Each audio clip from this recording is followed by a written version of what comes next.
What's up, guys? It's Morgan from Linchpin again. I am going to do a video on alerts in ThinkorSwim. I've got a chart from AMD that's going to perfectly outline a situation where I used alerts a ton during this time period.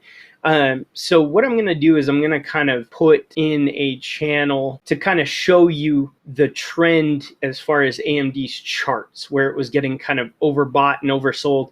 Notice I've got the RSI down here. If I want to put an alert for that level, I'm going to right click the chart and go down to create alert. Now, normally I would do something like last, as in the last buy or sell, and then I would put in whatever my price is. Again, this is from a couple of years ago on the chart, but if I said, hey, at or below 950, once a sell has taken place there, alert me to that taking place.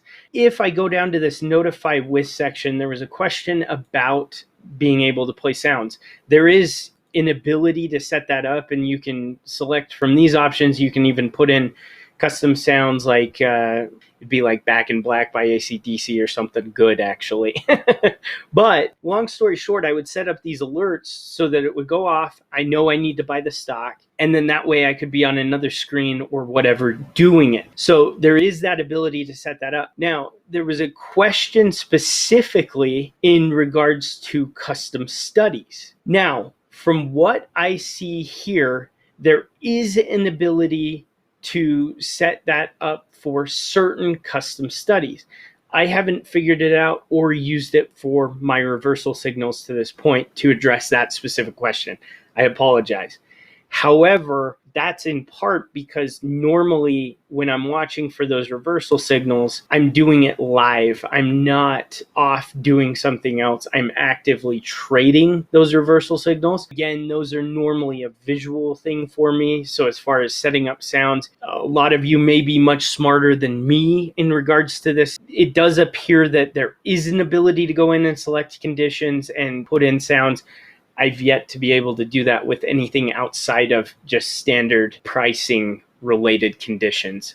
So for those custom studies, it's a little more in depth and a little out of my league as far as what exactly or how exactly to go about that.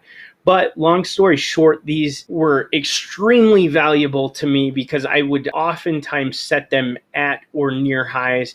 So for instance, here I would be creating an alert at or above 1453 kind of thing, you know, and it would set off, and then I would buy options in reversal of those things. Again, with as many indicators in my favor as possible. It looks like candles are getting overextended, RSI is overextended, there was heavy sell volume. That's one way you can utilize ThinkorSwim alerts. Thanks for stopping by. Hope to see you again real soon.